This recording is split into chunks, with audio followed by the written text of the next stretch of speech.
Hello! We have 3 stories today, and they're all a little bit spicy. I'm not sure if they're quite at the not safe for kids rating, but you better lock them in the closet just to be sure. I need the views, so sacrifices must be made, folks. Our first story takes us to the natural beauty of the woods. Just imagine the serenity, the sounds of a babbling brook, the crackling of a smoldering fire, and then an idiot forgets about his secret plans for a midnight rendezvous and encounters the most dangerous animal in the woods, the overprotective father. Story 1. A couple of nights ago, I, a 19-year-old male, was camping with my girlfriend of 18 and her family. It was night 1 of our 3-day camping adventure. My girlfriend shared a tent with her mom. I shared a tent with her brother, 22. The dad shared a tent with no one. When everyone was supposed to be sleeping, my girlfriend approached my tent and woke me up. She had beginner-level stealth mode skills because her brother was wide awake when she was done unzipping our tent. Not the end of the world. My girlfriend and I anticipated that outcome during our brainstorming session at the beginning of the trip. As per our plan, my girlfriend said she had to pee, which was my cue to say, "I'll walk with you." This was meant to be the first phase of our secret mission to get wood in the woods without the family knowing. However, I literally forgot about the secret mission. I never said, "I'll walk with you." Instead, I asked the brother if he was keen to come with us because it seemed less ominous to be wandering in the woods in the middle of the night if we were more than 2 people. The brother shrugged and said he might as well pee. My girlfriend stared at me like I made no sense to her. She said if I didn't want to be alone with her, then I was more than welcome to be alone with her brother. I had to exit my tent without being fully dressed because she stormed off without warning. She disappeared. I repeatedly tapped on her tent and whispered, "Babe," enough times for the person inside the tent to finally respond. It was her dad. I was at the wrong tent. In my defense, it was dark. I was still recovering from a dream I had about being born with teeth growing out of my tongue, and not to mention, all our tents looked the same. The dad asked what I was doing barefoot in my boxers in front of his tent.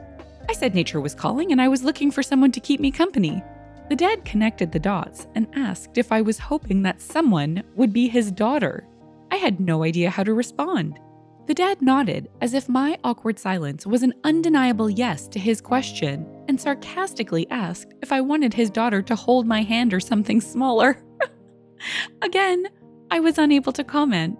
The dad put on his boots and emerged from his tent with torches and toilet paper. I said I didn't need toilet paper.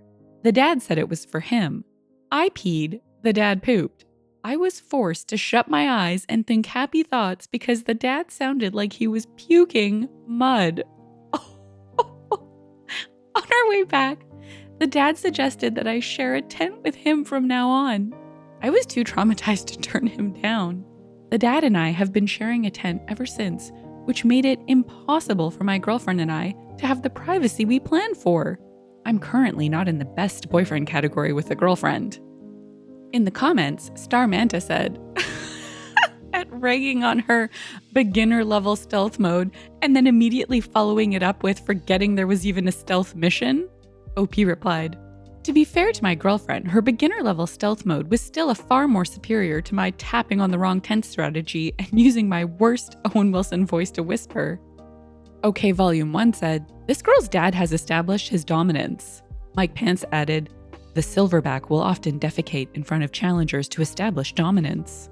Throw It Away Chi added, "I can't wait to assert my dominance like this." Someone else added, "I have 2 boys. Gonna be awkward pulling this on their girlfriends."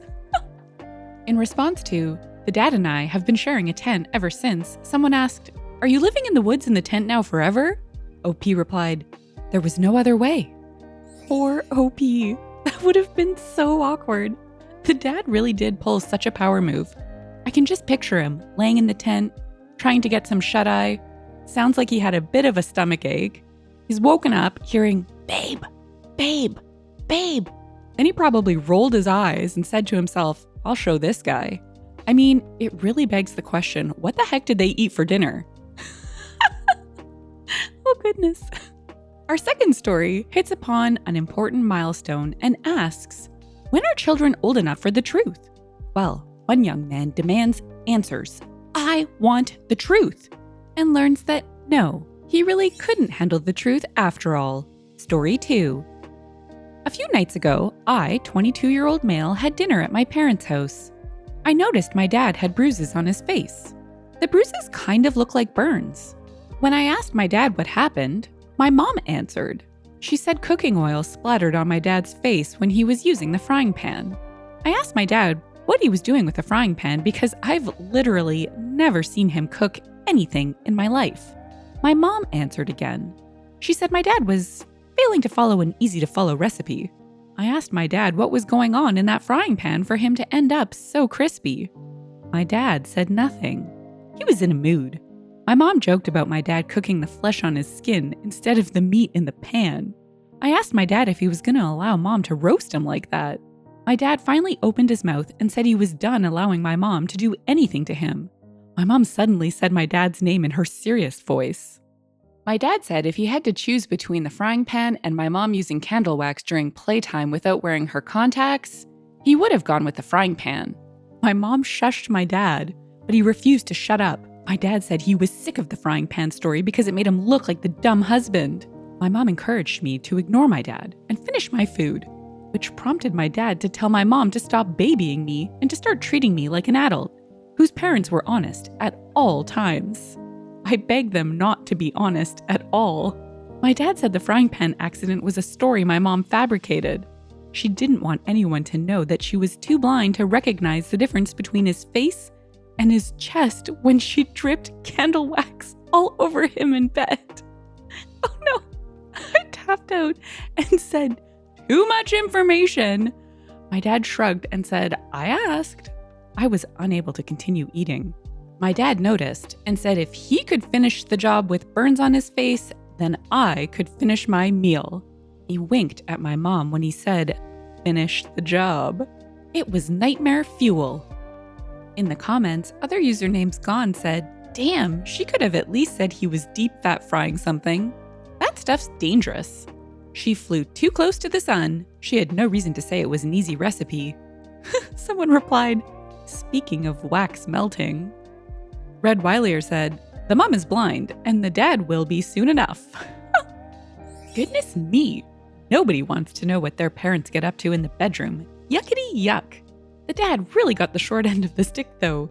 Sounds like he was trying something new and doesn't seem like it was his idea either. And now he's having to explain why his face is maimed. They really needed a more convincing cover story here. A facial gone wrong? An allergic reaction to soap? Detergent? Anything really. I have to say though, sounds like the dad powered through to the finish in the end, and nobody can take that away from him. Our third story was funny and cute, a rarity from the usual TIFU cringe as two starstruck lovers are reunited after living apart for, well, ever. But who could have expected the highlight of their reunion would be sharing some ice cream? You know, ice cream, you scream, everyone screams for ice cream. Story 3. This happened a few months ago. I had just traveled to see my boyfriend for the first time in another country. The travel was rough, but he met me halfway, so it became easier to handle when closer to the finish line. We had never physically met before and had discussed that we would take it slow.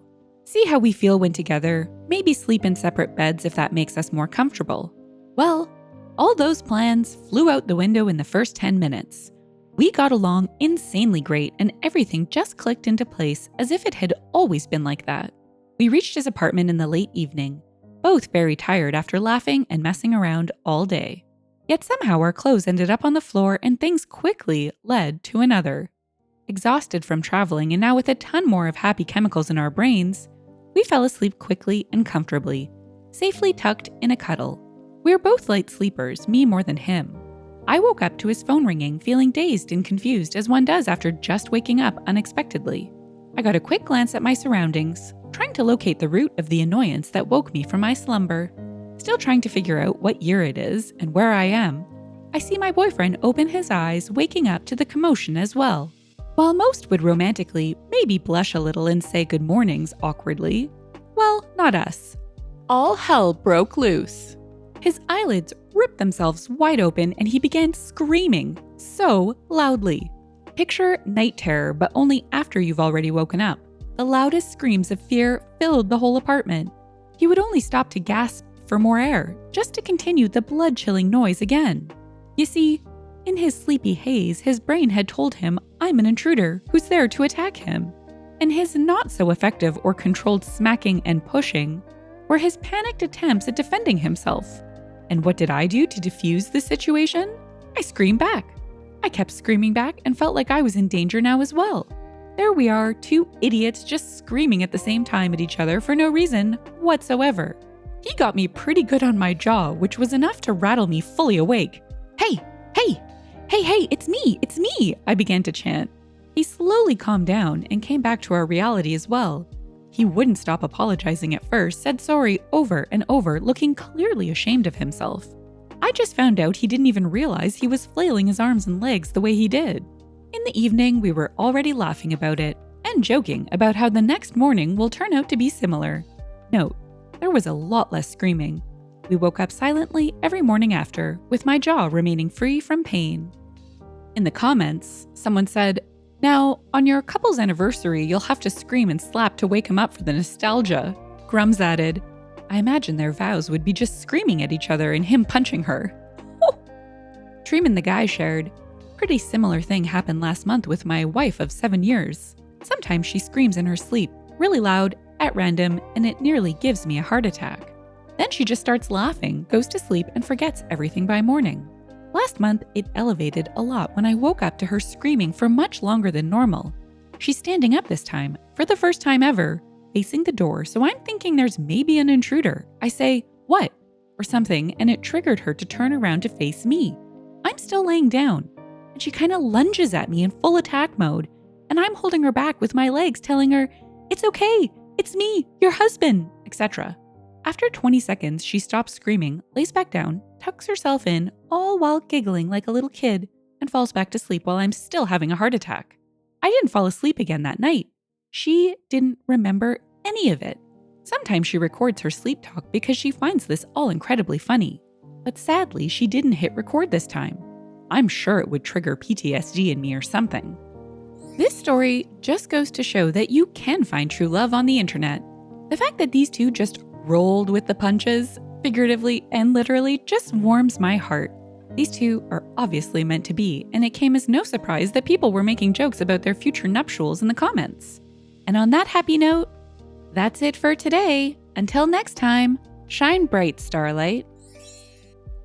If you've enjoyed the story and would like to hear more, consider liking, subscribing, and leaving a comment. Thanks, and bye for now.